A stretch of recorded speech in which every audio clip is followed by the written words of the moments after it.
What's going on, guys? Justin with 1791 back at you again with another educational segment. Today we're going to be talking about the top 5 concealed carry mistakes that people make. So let's get into it.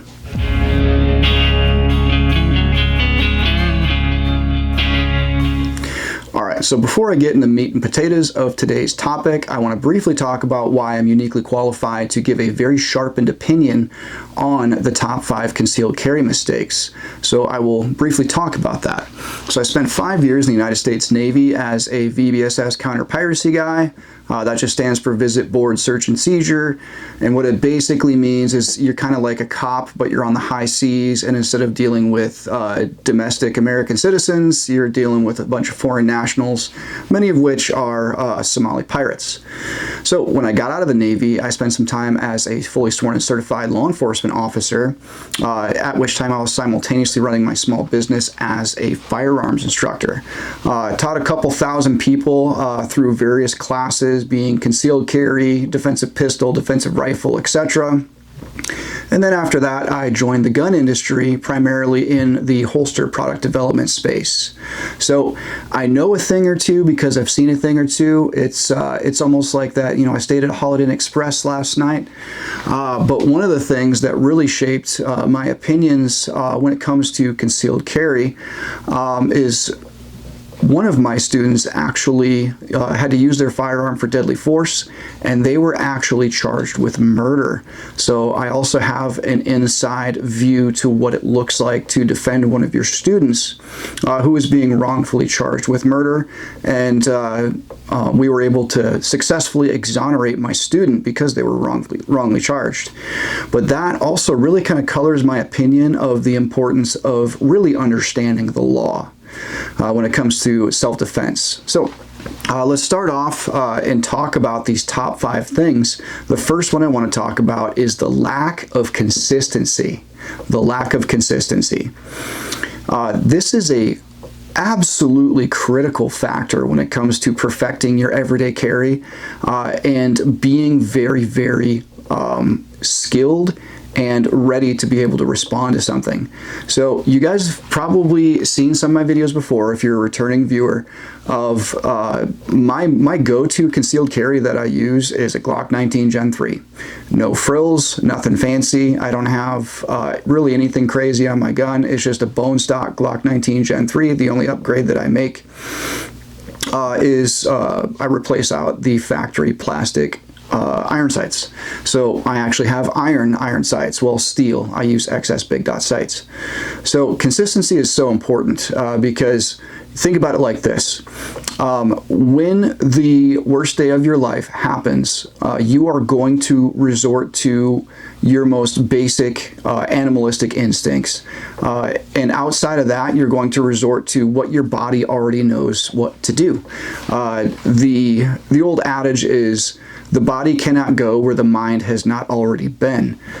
So you need to take your mind into those places so that your body will follow you. That's called training.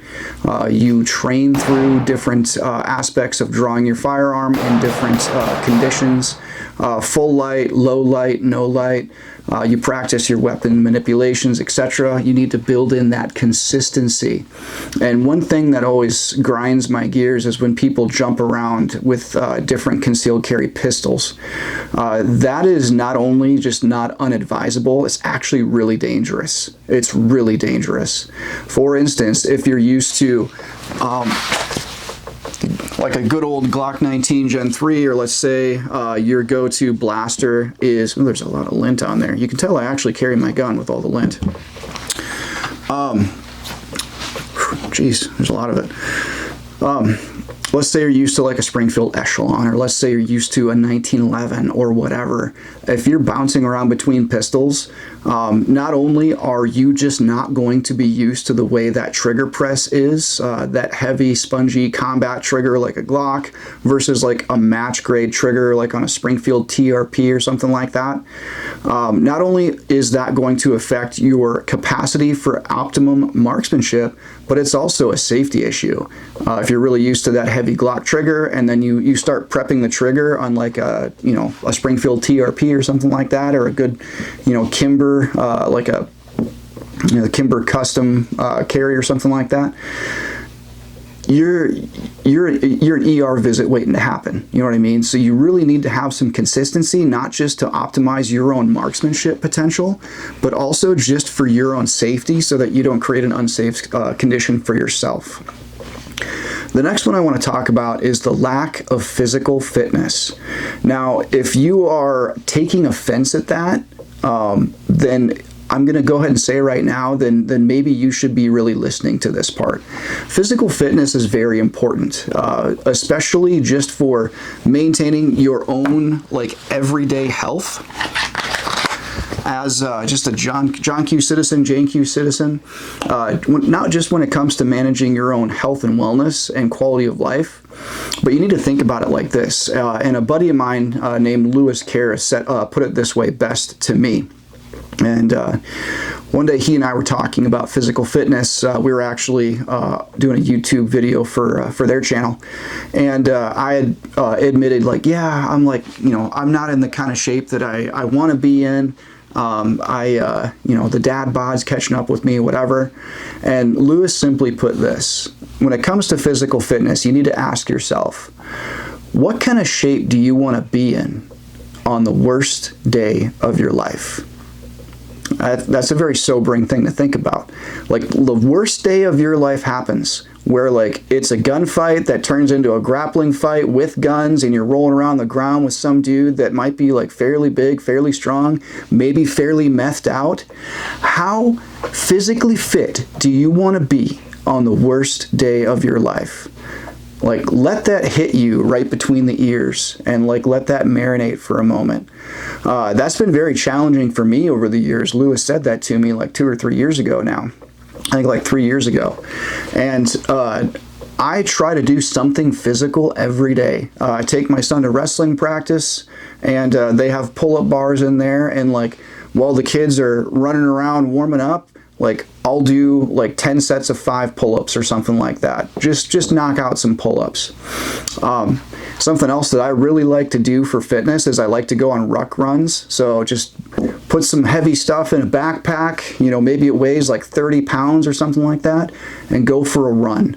That type of stuff not only builds like really, really good, like strong muscular structure for your lower body, but it also is great for your cardio, good for your cardiovascular fitness and health, and it makes you strong, makes you stronger.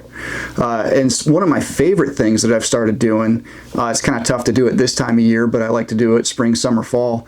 I have a heavy bag. I have a sandbag. I've got 100 pounds in it, and what I do with that 100-pound sandbag is I just pick it up and throw it over my shoulder. Basically, I'll do like 5 sets of 4 where I'll reach down and pick that thing up, and with as much explosive power as possible, I'll explode up and just throw that son of a gun over my shoulder. I'll alternate shoulders so that I'm not disproportionately working one side of my body. But what that has done for my overall strength is immeasurable. Just something as simple as that. So I'm not here to give you guys some sort of like fitness like lecture or something like that. Just giving you some examples of stuff that I do. Try and do some stuff that accomplishes 2 things: something that improves your cardiovascular fitness and something that just makes you stronger. Because like, there's nothing saying that just because you carry a gun doesn't mean it's not gonna turn into like a wrestling match with guns involved. And like, I can't imagine a worse fate than some dude wrestling my gun away from me and shooting me with it. So just make sure you have your physical fitness dialed in. If nothing more than this, it would really, really suck to be like a John Wick level shooter and be really dialed in, and then like you just have a heart attack because like you don't have like good physical fitness and your cardiovascular health is just like not where it needs to be. So eventually something's going to sneak up on all of us, but especially for those of us that are discerning enough citizens to take protection of life and protection of our family seriously, like, we need to be ready for that fight, gents. We need to be ready for that fight, which takes preparation, all right? So make sure you have your physical fitness in order.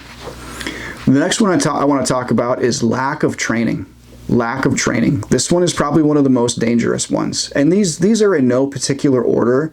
I did save the most important one for last though. So number 3 is lack of training. Now, when I got out of the Navy, right, and remember I was like a VBSS counter-piracy guy, the guys that run the schoolhouse for the VBSS pipeline, they're all retired SEALs that are contracted by the U.S. Navy to teach this school, to teach sailors how to board an enemy vessel and how to conduct a non-compliant boarding. All of these guys are former frogmen. In fact, one of my teachers, when I went through that pipeline, was no other than Rob Roy. You can Google him. He's literally the dude that was on the cover of the old SOCOM U.S. Navy SEALs video game from the early 2000s. That dude was one of my instructors. So you can imagine that, like, I had some pretty good confidence with my ability to use firearms by the time I got out of the Navy. Given what I did for a living in the Navy and given who my teachers were, I thought I was like John Wick, right? And once I got out of the Navy and started training people, I really realized quickly how little I know.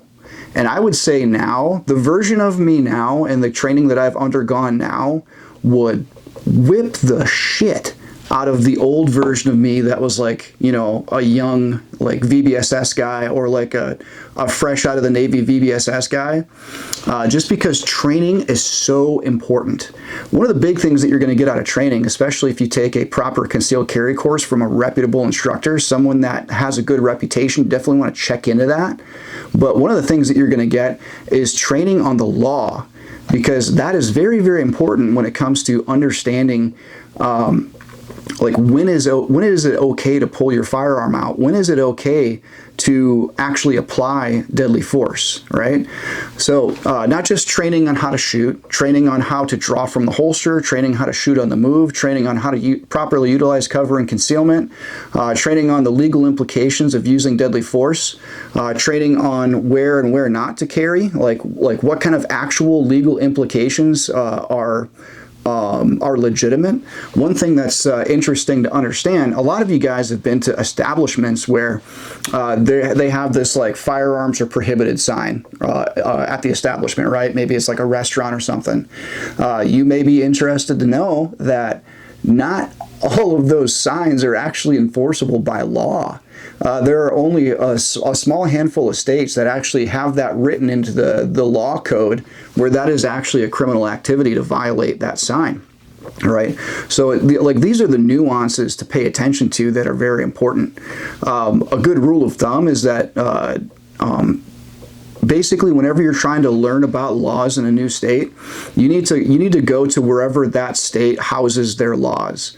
And the URL will always end in like .gov or like, you know, .ca for California or whatever state that you're in, but you want to look up the laws applicable to that specific state. Don't just Google something, whatever. Don't chat GPT it.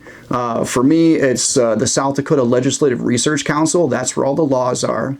And like go in there and go into the search engine that's baked into that site and start looking up like deadly force or use of force and stuff like that, and read the law codes for yourself. When you're reading those law codes, you want to utilize something in the professional space which is called plain language analysis. Plain language analysis. Essentially, don't read into the sentence intent that may not be there behind the words. You need to read the sentences of the law for what they physically say. You know what I mean? Just understand these law codes from a plain perspective, plain language analysis. What are the exact words that are being used and the exact implication of those words?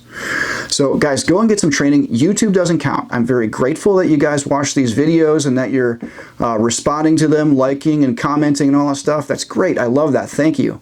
But like, take this as a genuine recommendation for me to you, you need to go and seek out direct training from a qualified trainer, all right? Not just your local concealed carry permit course. You need to go and like train with some of the best trainers in the country.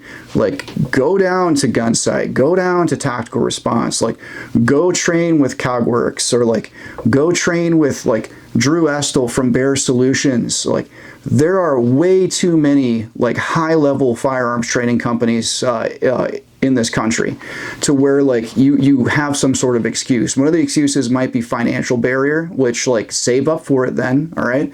Maybe you don't need to buy another gun. Maybe you need to save up and buy some training, all right? Because here's the thing, guys, no one can ever take your skills away from you. No one can ever take your skills away from you. Like go to a mixed martial arts gym and like learn some Brazilian jiu-jitsu and some Thai kickboxing. No one can ever take that away from you, all right? So go and get some training.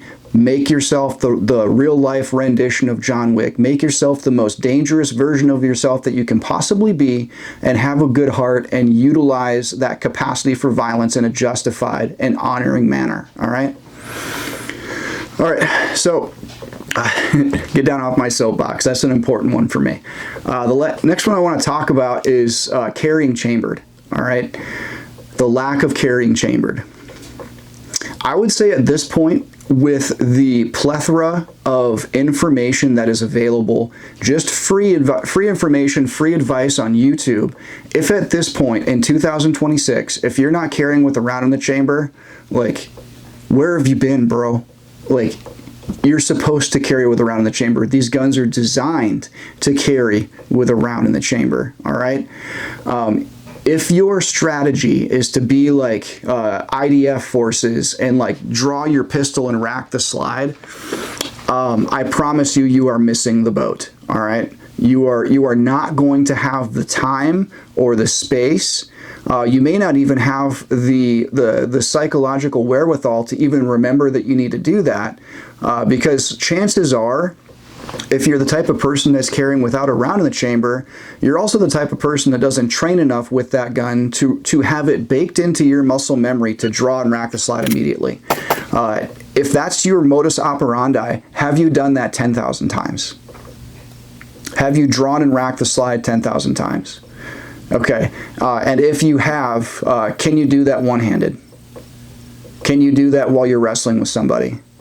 Can you do that while you're like holding your child? You know what I mean? Can you do that while you're like holding a door shut? You know what I mean? Like, think through that stuff. You don't have time, or the situation will oftentimes dictate that you will not be able to rack the charging or to rack the slide when you pull your pistol. Carry with a round in the chamber. Carry it in a proper holster that covers the trigger guard. That is how these things are designed to be used, okay? I know this might sound kind of pointed if it's upsetting you how direct I'm being about this. Like, don't take it personal, all right? Just fix it, all right? Go and get some good training like we talked about before. And if you're taking a training class from somebody that doesn't carry with a round in the chamber, ask for a refund and don't listen to one more thing that schmuck says, all right? Seriously, if you're working with a trainer that advocates for carrying without a round in the chamber, you're not working with a trainer, you're working with a fraud, all right? So carry with a round in the chamber.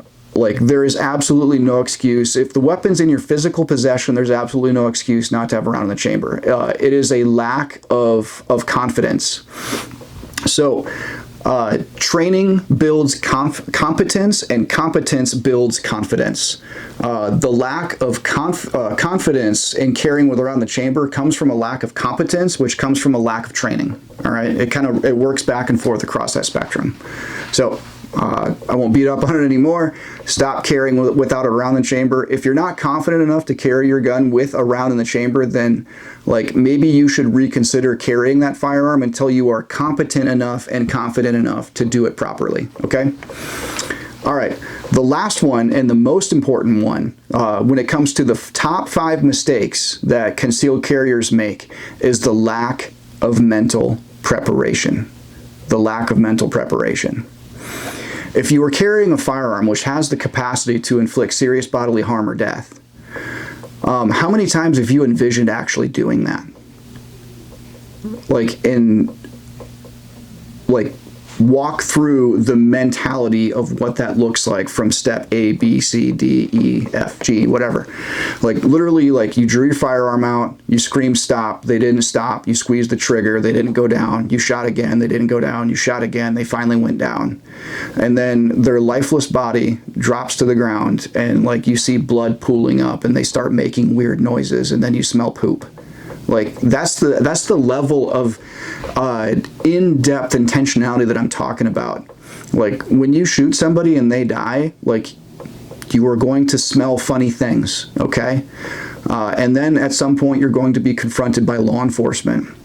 And law enforcement, when they arrive, maybe it's the first part of their shift. When they arrive, maybe it's the last part of their shift, and the last thing that they want to do is respond to a shots fired call and like deal with what they're having to deal with now. Even though you're like, you know, an honorable citizen, that law-abiding citizen, that you like legally defending yourself within the justification of the law, everything checks out, everything is okay. That doesn't mean that that cop didn't have a bad day, and they might just be pissed. You know what I mean? So you need to work through the mental preparation of like you are going to win, okay? You need to make that decision that like anyone that comes between you and your family, they're going to lose, okay? You are absolutely unstoppable. You need to convince yourself of that, because even if you get shot, like you need to be absolutely unstoppable. You need to be an absolute freight train. You need to be like a force of nature. You need to be the embodiment of will itself, because that's what it takes to win. Like let's replace like everyday carry with like, let's say wrestling. Like wrestling's close to my heart right now because my son is in wrestling. The same will that it takes to be an absolute stud wrestler. It's not just raw skill. What it is willpower. An unstoppable will creates a winning wrestler. And the same thing is true when it comes to defending your life or defending your family. An unstoppable will, what that does is it creates a force of nature. All right? And that mental preparation, if you take it that seriously, you're going to do all of the above that we just talked about. You're going to start carrying chambered. You're going to start seeking out training classes beyond your local concealed carry permit class. And you're going to prioritize saving up to pay for those classes. You're going to take your physical fitness more seriously because you know that the buck stops here. You're the first line of defense and the last line of defense. When law enforcement show up, is to take the report and say, thank you for doing my job for me. All right? You're going to take that physical fitness seriously. You're going to work out. You're going to get yourself stronger. Even if you're getting older, like I'm almost 40 at this point. I definitely don't heal the way I used to when I was 20, but darn it, like I'm still working out and I'm working out hard. And it's going to make you be more consistent too. You're going to take this craft more seriously. Like you're going to find something that works for you, that's reliable, and you're going to carry that gun. And you're going to find a good quality holster, and you're going to use that holster because that works. And it's like the, you know, comfortability be damned, right? Like it's you find a holster that's comfortable enough to where it's not causing some sort of physical issue, but it optimizes the performance of that holster over the comfort, right? This is what I'm talking about. Just the sheer mental preparation. I think ancient samurai used to call it like the bushido. So like they would literally just sit and meditate for hours on basically being in various different deadly force encounters, and they would respond to each of those situations in their mind because, again, well, what we talked about before, the body cannot go where the mind has not already been. So make sure that you're putting in like that kind of mental preparation that takes you from being pretty dangerous to unstoppable. That's what we're looking for. All right. So I'll leave you with a quick story or a quick example. Whenever I go on a work trip, I always talk to my wife, and we have the pre-game briefing. Right. I'm a bit of a prepper. One of the things that moderately concerns me is the thought of EMP, because if there is an EMP, I won't be able to call my wife and tell her what to do. So, like, I literally just walk her through, like, here are your procedures, step A, B, C, D, E, F. This is what you need to do. I'll be home in 6 months. Or 3 to 6 months, depending on how far the work trip is. And like, the thought of that, like, it used to scare my wife, but now she appreciates that because she knows that she's married to someone that has a level of willpower that nothing's going to stop me. It might take me a little while to get home, like walking home. I might have to fight some people, might have to like scavenge for food, might have to collect some water and purify it, whatever, but I'll get home. I'll get home. Nothing's going to stop me. It's just going to take a while. And it's not that big of a deal. So that's what I'm talking about. Keep yourself engaged mentally, all right? When you're out and about, when it comes to like making sure that you don't ever have to be in a deadly force encounter, have that good situational awareness. Be in that condition yellow, like Colonel Jeff Cooper would say. You're in a relaxed, alert posture. You're not freaking out. You're not amped up. You don't have like a elevated blood pressure, elevated respiratory rate, anything like that. You're just relaxed alertness. You're paying attention. And if something more serious warrants more serious attention, then you snap it into like condition orange or maybe condition red, depending on what's going on. But the mental aspect of this, like, that's the tough part. That's the true challenge. When it comes to not making all of these egregious concealed carry mistakes that could very well get you killed, it starts with the mind, all right? Having proper mindset, it will create an atmosphere that facilitates growth in all of these other areas, that takes you from just like a dude carrying a gun to an unstoppable force of nature. And that's where I want to see you guys be. We need more unstoppable forces of nature that are also forces for good. That's all I got, guys. If you found value in this video, please like, comment, subscribe, all the stuff. If you comment, I will be in the comments to have a conversation with you guys. If you have any questions, please let us know. And until next time, train hard and carry your gun.